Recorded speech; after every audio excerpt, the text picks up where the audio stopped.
महाश्रृंखला, स्पंदन, चेतना का महाविज्ञान, कश्मीर शैव दर्शन और क्वांटम भौतिकी का संगम। क्या आपने कभी सोचा है कि अगर हम इस पूरे ब्रह्मांड को उसके सबसे छोटे हिस्से में तोड़ दें तो अंत में क्या बचेगा? आधुनिक विज्ञान कहता है ऊर्जा, लेकिन हजारों साल पहले कश्मीर के महान ऋषियों ने इसे एक नाम दिया था, स्पंदन।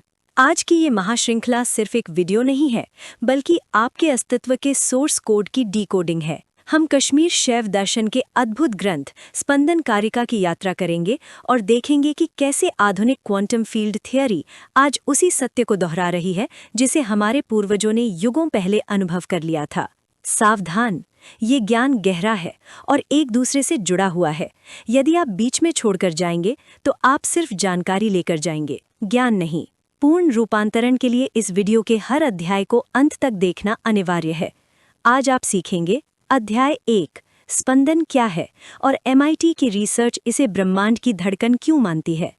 अध्याय 2, क्वांटम फील्ड थियरी, वो अदृश्य जाल जिसने हम सबको बांध रखा है। अध्याय 3, मंत्र और ध्वनि, कैसे अपनी फ्रीक्वेंसी से आप मैटर को बदल सकते हैं। अध्याय 4, RAS और कॉस्मिक ट्यूनिंग, ब्रह्मांड के स्पंदन के साथ अपनी हकीकत को संरेखित करना। तैयार हो जाइए, क्योंकि अब आप सिर्फ दुनिया को देखेंगे नहीं, उसे महसूस करेंगे। चलिए शुरू करते हैं। अध्याय 1, स्पंदन, ब्रह्मांड की धड़कन। पार्ट 1, स्पंदन, वो कंपन जो सब कुछ है। कश्मीर शैव दर्शन का आधार स्तंभ है स्पंदन कारिका। आचार्य वसुगुप्त और उनके शिष्य कल्लट भट्ट ने बताया कि ये पूरा ब्रह्मांड शिव की चेतना का एक कंपन है। स्पंदन का अर्थ सिर्फ हलचल नहीं है, ये वो सूक्ष्म कंपन है जो तब भी मौजूद रहता है जब सब कुछ स्थिर दिखता है। दर्शन कहता है कि परम चेतना स्थिर नहीं है, बल्कि वो एक डायनामिक वाइब्रेशन है। इसे विज्ञान की भाषा में समझिए। MIT की वाइब्रेशनल बायोलॉजी की रिसर्च कहती है कि हमारी कोशिकाओं के भीतर का सूक्ष्म ढांचा निरंतर एक लय में कंपन करता है। यदि ये कंपन रुक जाए तो जीवन समाप्त हो जाएगा। जिसे हम ठोस पदार्थ समझते हैं, वो असल में बहुत तेज गति से कांपती हुई ऊर्जा है। उपनिषद और स्पंदन कारिका का सत्य यही है, अस्तित्व का स्वभाव ही कंपन है। भाग 2, क्वांटम भौतिकी और स्पंदन का मेल। आधुनिक भौतिकी में मैक्स प्लैंक ने एक क्रांतिकारी समीकरण दिया था, E=hν। यहाँ E ऊर्जा है और ν उसकी आवृत्ति या फ्रीक्वेंसी है। इसका सीधा अर्थ ये है कि ब्रह्मांड में किसी भी चीज की ऊर्जा उसके कंपन की दर यानी फ्रीक्वेंसी पर निर्भर करती है। स्पंदन कारिका में कहा गया है यत्र स्थितमिदं सर्वम, यानी जहाँ ये सब कुछ स्थित है। आधुनिक विज्ञान आज मान रहा है कि कण सिर्फ भ्रम है, असलियत तो वो फील्ड है जो निरंतर कांप रहा है। जब स्पंदन गहरा और धीमा होता है तो वो पदार्थ बन जाता है, और जब ये सूक्ष्म और तीव्र होता है तो वो विचार या चेतना बन जाता है। वैज्ञानिक रिसर्च बताती है कि ब्रह्मांड का वैक्यूम यानी शून्य भी शांत नहीं है, वहाँ भी क्वांटम फ्लक्चुएशंस यानी निरंतर सूक्ष्म स्पंदन हो रहे हैं। जिसे हम शून्य समझते थे वो असल में स्पंदन से भरा महासागर है। पार्ट 3, आपका जैविक रेडियो, स्पंदन का अनुभव। अब सवाल ये है कि ये ज्ञान आपके काम कैसे आएगा। आपका शरीर और आपका दिमाग एक रेडियो की तरह है। आपका RAS उस एंटीना की तरह है जो सिर्फ वही फ्रीक्वेंसी पकड़ता है जिस पर उसे ट्यून किया गया है।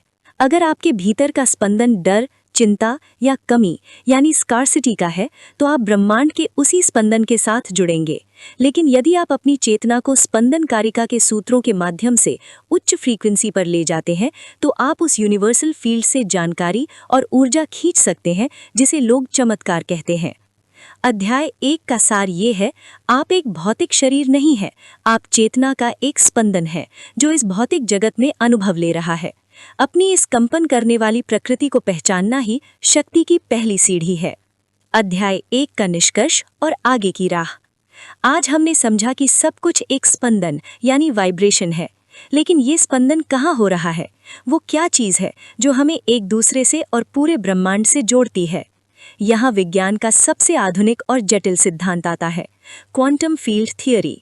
आज के इस अध्याय में हम उस अदृश्य जाल को डिकोड करेंगे जिसे कश्मीर शैव दर्शन हजारों साल पहले पहचान चुका था। कमेंट में लिखें, मैं एक स्पंदन हूँ। और याद रखिए, अधूरा ज्ञान खतरनाक होता है, इसलिए अगले अध्याय के लिए तैयार रहें। अध्याय 1 में हमने समझा कि सब कुछ एक स्पंदन यानी वाइब्रेशन है। अब सवाल ये है कि ये स्पंदन कहाँ हो रहा है, वो क्या चीज़ है जो हमें एक दूसरे से और पूरे ब्रह्मांड से जोड़ती है। यहाँ विज्ञान का सबसे आधुनिक और जटिल सिद्धांत आता है, क्वांटम फील्ड थ्योरी। आज के इस अध्याय में हम उस अदृश्य जाल को डिकोड करेंगे जिसे कश्मीर शैव दर्शन हजारों साल पहले पहचान चुका था। अध्याय 2, क्वांटम फील्ड थ्योरी। अदृश्य का जाल, अलगाव का भ्रम, द इल्यूजन ऑफ सेपरेशन। हम खुद को एक दूसरे से अलग समझते हैं। मुझे लगता है कि मैं यहाँ हूँ और आप वहाँ हैं। हमें लगता है कि हमारे बीच खाली जगह है, लेकिन आधुनिक भौतिकी की सबसे उन्नत थ्योरी क्वांटम फील्ड थ्योरी कहती है कि ये अलगाव सिर्फ एक भ्रम है। असल में खाली जगह जैसी कोई चीज़ होती ही नहीं। पूरा ब्रह्मांड फील्ड्स के एक अनंत महासागर में डूबा हुआ है। कश्मीर शैव दर्शन के ग्रंथ स्पंदन कारिका में वसुगुप्त ने कहा था, यत्र स्थितमिदं सर्वम, यानी ये सब कुछ जिस एक स्पंदन में स्थित है। आज हम जानेंगे कि कैसे विज्ञान का फील्ड और आध्यात्म का स्पंदा एक ही परम सत्य के दो नाम हैं। तैयार हो जाइए ये समझने के लिए कि आप इस ब्रह्मांड के एक हिस्से नहीं हैं, बल्कि आप ही वो ब्रह्मांड हैं जो हर जगह मौजूद है। भाग 1, कणों का अंत। सब कुछ एक क्षेत्र है, फील्ड। पुरानी भौतिकी मानती थी कि ब्रह्मांड कणों से बना है, जैसे ईंटों से दीवार बनती है, लेकिन QFT ने इस धारणा को पूरी तरह बदल दिया। वैज्ञानिकों ने पाया कि असल में कण जैसी कोई स्वतंत्र चीज है ही नहीं। जिसे हम इलेक्ट्रॉन या प्रोटॉन कहते हैं, वे सिर्फ एक अंडरलाइंग फील्ड यानी आधारभूत क्षेत्र में उठने वाली छोटी सी लहरें हैं। Image representing quantum field ripples forming particles. इसे ऐसे समझिए जैसे महासागर में उठी लहर पानी से अलग नहीं है, वैसे ही आपका शरीर और ये पूरी दुनिया उस कॉस्मिक फील्ड में उठा एक स्पंदन है। स्पंदन कारिका कहती है कि शक्ति का स्वभाव ही स्पंदन है। जब वो क्षेत्र तेजी से कांपता है तो हमें पदार्थ दिखाई देता है। विज्ञान आज मान रहा है कि पदार्थ सिर्फ ऊर्जा के क्षेत्र का एक सघन रूप है, यानी जिसे आप छू सकते हैं वो सिर्फ एक बहुत तेज गति से कांपता हुआ अदृश्य जाल है। भाग 2, नासा और space time fabric. Space time fabric. NASA के वैज्ञानिक और आइंस्टाइन की थियरी ऑफ रिलेटिविटी भी इसी ओर इशारा करती है कि अंतरिक्ष कोई खाली डब्बा नहीं है, बल्कि एक फैब्रिक है। लेकिन क्वांटम फील्ड थियरी इससे भी एक कदम आगे जाती है। ये कहती है कि ब्रह्मांड में हर मूलभूत बल का अपना एक फील्ड है। Electron filled, Higgs field, electromagnetic field. ये सभी फील्ड्स एक दूसरे के ऊपर चढ़े हुए हैं और आपस में जुड़े हुए हैं। वैज्ञानिक सूत्र के अनुसार phi xt equals integration d cube k over 2 pi cube square root 2 omega k times ak e raise to minus i k x plus ak dagger e raise to i k x। ये समीकरण बताता है कि एक field सिर्फ कंपन करने वाली लहरों का जोड़ है। यही वो अदृश्य जाल है जो आपको तारों से और गैलेक्सी से जोड़ता है। स्पंदन कारिका का सत्य यही है, जब शिव में यानी शुद्ध चेतना में स्पंदन जागता है तो वो एक क्षेत्र बन जाता है। आप इस जाल का एक हिस्सा नहीं है, आप वो पूरा जाल है जो एक विशिष्ट बिंदु पर लहर बनकर प्रकट हुआ है। भाग 3, वैक्यूम फ्लक्चुएशंस। शून्य का स्पंदन। नेचर फिजिक्स की रिसर्च के अनुसार अगर हम ब्रह्मांड के किसी हिस्से को पूरी तरह खाली कर दें और वहां से सारा तापमान हटा दें, तब भी वहां एक हलचल बची रहती है। इसे वैक्यूम फ्लक्चुएशंस कहते हैं। शून्य कभी भी शून्य नहीं होता, वो निरंतर कांपता रहता है। कश्मीर शैव दर्शन में इसे विमर्श कहा गया है, चेतना का वो स्वभाव जिससे वो हमेशा जागरूक रहती है। इसका आपके जीवन पर क्या प्रभाव पड़ता है? इसका मतलब है कि आप अकेले कभी नहीं हो सकते। आप हमेशा उस अनंत ऊर्जा के क्षेत्र से जुड़े हैं। आपका हर विचार उस फील्ड में एक लहर पैदा करता है। जब आप गहराई से कुछ महसूस करते हैं तो आप सिर्फ अपने दिमाग में नहीं, बल्कि ब्रह्मांड के उस अदृश्य जाल में स्पंदन भेज रहे हैं। क्वांटम फिजिक्स के अनुसार आपकी चेतना उस फील्ड को प्रभावित कर सकती है। आप एक असहाय दर्शक नहीं हैं, आप इस फील्ड के सक्रिय सह निर्माता हैं, को क्रिएटर हैं। निष्कर्ष, धड़कन से नियंत्रण तक। अध्याय 2 का सार। ब्रह्मांड एक क्षेत्र है और आप उसका स्पंदन है। कोई खाली जगह नहीं है, कोई अलगाव नहीं है। आप उस अनंत जाल की एक लहर हैं। लेकिन क्या हम इस जाल को नियंत्रित कर सकते हैं? क्या कोई ऐसा तरीका है जिससे हम अपनी फ्रीक्वेंसी को बदल सकें और इस कॉस्मिक फील्ड से अपनी मनचाही हकीकत खींच सकें? प्राचीन ऋषियों ने इसके लिए एक तकनीक दी थी, मंत्र और ध्वनि। अगले अध्याय में हम विज्ञान और तंत्र के सबसे बड़े रहस्य को खोलेंगे, नाद और मंत्र, स्पंदन को नियंत्रित करना। हम जानेंगे कि कैसे आवाज इस क्वांटम फील्ड को बदल सकती है। क्या आप अपनी फ्रीक्वेंसी बदलने के लिए तैयार हैं? कमेंट में लिखें, मैं और ब्रह्मांड एक हैं। सब्सक्राइब करें, क्योंकि अब हम सिद्धांत से प्रयोग की ओर बढ़ रहे हैं। अब हम इस सीरीज के सबसे प्रैक्टिकल हिस्से में प्रवेश कर रहे हैं। पिछले 2 अध्यायों में हमने समझा कि पूरा ब्रह्मांड एक स्पंदन है और हम एक अदृश्य जाल से जुड़े हैं। लेकिन सवाल ये है कि क्या हम इस जाल में कोई बदलाव कर सकते हैं? क्या हम इस ब्रह्मांडीय धुन को बदल सकते हैं? यही नाद और मंत्र का विज्ञान आता है। आज हम जानेंगे कि कैसे आवाज सिर्फ कान के सुनने के लिए नहीं है, बल्कि ये वो रिमोट कंट्रोल है जिससे आप अपनी हकीकत को रीवायर कर सकते हैं। अध्याय 3, नाद और मंत्र, स्पंदन को नियंत्रित करना। आवाज निर्माण का उपकरण। दुनिया की हर प्राचीन सभ्यता कहती है कि सृष्टि की शुरुआत ध्वनि से हुई है। लेकिन क्या ये सिर्फ एक रूपक है? आधुनिक विज्ञान अब हैरान है, क्योंकि क्वांटम फील्ड थ्योरी ये मानती है कि कंपन ही पदार्थ का आधार है। कश्मीर शैव दर्शन में एक अद्भुत अवधारणा है, मात्रिका शक्ति। ये कहती है कि अक्षरों और ध्वनियों में वो शक्ति है जो आपकी चेतना के स्पंदन को बदल सकती है। आज हम साइमैटिक्स और न्यूरोअकॉस्टिक्स के माध्यम से डिकोड करेंगे कि मंत्र सिर्फ प्रार्थना नहीं है, बल्कि वे फ्रीक्वेंसी पैचेस हैं जो सीधे आपके डीएनए और आपके चारों ओर के क्वांटम फील्ड से बात करते हैं। तैयार हो जाइए ये जानने के लिए कि आपकी आवाज में कितनी ताकत छिपी है। भाग 1, साइमैटिक्स, जब आवाज पदार्थ बन जाती है।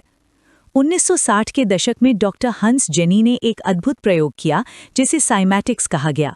उन्होंने पाया कि जब किसी धातु की प्लेट पर रेत डालकर विशिष्ट ध्वनियां बजाई जाती हैं, तो वो रेत अपने आप जटिल ज्यामितीय आकृतियों में बदल जाती है। उच्च फ्रीक्वेंसी पर रेत सुंदर फूलों और मंडलों जैसी आकृतियां बनाती है, जबकि बेसुरी आवाज में वो बिखर जाती है। वैज्ञानिक सूत्र के अनुसार pattern is equal to frequency, amplitude, medium. हमारा शरीर 70% पानी से बना है। जब आप कोई मंत्र या विशिष्ट ध्वनि उच्चरित करते हैं, तो आप सिर्फ हवा में तरंगे नहीं भेज रहे होते, आप अपने शरीर के भीतर के पानी और अपनी कोशिकाओं के स्पंदन को एक नई आकृति दे रहे होते हैं। स्पंदन कारिका कहती है कि ध्वनि ही वो ऊर्जा है जो निराकार को आकार देती है। यानी आप जैसा बोलते हैं, वैसा ही आपका शरीर और आपकी हकीकत आकार लेने लगती है। भाग 2, मंत्र, क्वांटम फील्ड का पासवर्ड। नेचर न्यूरोसाइंस की रिसर्च के अनुसार संस्कृत के मंत्रों का उच्चारण करते समय मस्तिष्क की ग्रे मैटर में वृद्धि देखी गई है, लेकिन इसका क्वांटम प्रभाव और भी गहरा है। मंत्रों को मंत्रा कहा जाता है, यानी वो जो मन को पार ले जाए। क्वांटम फिजिक्स की भाषा में मंत्र एक कोहेरेंट वेव फॉर्म है। जब आप एक ही मंत्र को बार बार दोहराते हैं, तो आप अपने स्पंदन को एक विशेष लय में ले आते हैं, जिसे रेजोनेंस या अनुनाद कहते हैं। जब आपकी फ्रीक्वेंसी ब्रह्मांड के किसी विशेष आयाम से मेल खाती है, तो कंस्ट्रक्टिव इंटरफेरेंस होता है, यानी आपकी ऊर्जा कई गुना बढ़ जाती है। कश्मीर शैव दर्शन में इसे मंत्र वीर्य कहा गया है। ये सिर्फ अंधविश्वास नहीं है, ये एक वैज्ञानिक प्रक्रिया है जिसमें आप विशिष्ट ध्वनि कोड का उपयोग करके उस अदृश्य जाल से जानकारी या ऊर्जा डाउनलोड कर रहे होते हैं। भाग 3, नाद अनुसंधान, अपनी आंतरिक ट्यूनिंग कैसे बदलें। आधुनिक न्यूरोअकॉस्टिक रिसर्च बताती है कि ओम जैसी ध्वनियों का उच्चारण करने से वेगस नर्व उत्तेजित होती है, जो आपके पूरे तंत्रिका तंत्र को शांत कर देती है। लेकिन स्पंदन का विज्ञान इससे भी गहरा है। आपकी विचार भी एक प्रकार की सूक्ष्म ध्वनि है। जब आप नकारात्मक सोचते हैं, तो आप लो फ्रीक्वेंसी स्पंदन पैदा करते हैं, जो आपके रेटिकुलर एक्टिवेटिंग सिस्टम को ब्लॉक कर देता है। अभ्यास। अगर आप अपनी हकीकत बदलना चाहते हैं, तो आपको अपने आंतरिक नाद को बदलना होगा। मंत्रों का अभ्यास आपके मस्तिष्क को एक नई फ्रीक्वेंसी पर ट्यून करने का सबसे तेज तरीका है। स्पंदन कारिका के अनुसार जो व्यक्ति अपने भीतर के इस आदि स्पंदन को पकड़ लेता है, वो सिद्ध हो जाता है, यानी वो अपनी इच्छा से इस क्वांटम जाल को प्रभावित कर सकता है। निष्कर्ष, धुन से निर्माण तक। अध्याय 3 का सार ये है कि आपकी आवाज और आपके शब्द सिर्फ संवाद का साधन नहीं है, वे सृजन के हथियार हैं। आप अपनी फ्रीक्वेंसी के खुद मालिक हैं। लेकिन क्या होगा अगर हम इस फ्रीक्वेंसी को अपने बायोलॉजिकल रेडियो यानी RAS के साथ जोड़ दें?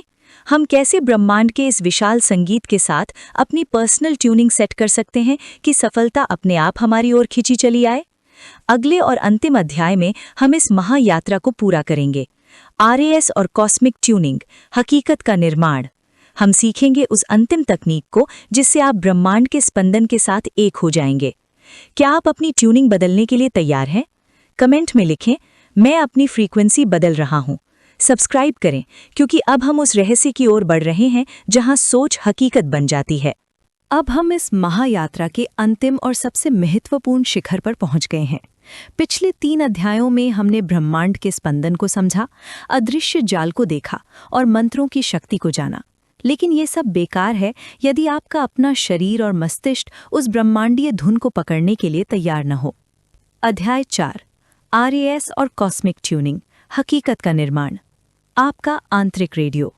क्या आपने कभी सोचा है कि हजारों रेडियो तरंगे आपके आसपास मौजूद हैं, लेकिन आप सिर्फ वही सुनते हैं जिस पर आपका रेडियो ट्यून होता है? आपका जीवन भी बिल्कुल ऐसा ही है। ब्रह्मांड अनंत संभावनाओं का एक स्पंदन है, लेकिन आप सिर्फ वही अनुभव करते हैं जिसे आपका मस्तिष्क फिल्टर करता है। कश्मीर शैव दर्शन में इसे शक्तिपात या समावेश की तैयारी कहा गया है और आधुनिक न्यूरोसाइंस में इसे आरईएस की ट्यूनिंग कहते हैं। आज इस अंतिम अध्याय में हम सीखेंगे कि कैसे अपने जैविक सिस्टम को उस कॉस्मिक फ्रीक्वेंसी के साथ संरेखित या अलाइन करना है जहां सफलता, स्वास्थ्य और आनंद सिर्फ संयोग नहीं बल्कि आपकी हकीकत बन जाते हैं। तैयार हो जाइए अपनी जिंदगी का स्टेशन बदलने के लिए। भाग 1, आरएएस, ब्रह्मांडीय सूचनाओं का द्वारपाल। MIT न्यूज़ और हार्वर्ड हेल्थ की रिसर्च के अनुसार आपका आरएएस हर सेकंड आने वाली लाखों सूचनाओं में से सिर्फ 1% को ही आपके सचेत मन तक पहुंचने देता है। ये फिल्टर किस आधार पर काम करता है? ये उसी सूचना को अंदर आने देता है जो आपके विश्वास और आपकी फ्रीक्वेंसी से मेल खाती है।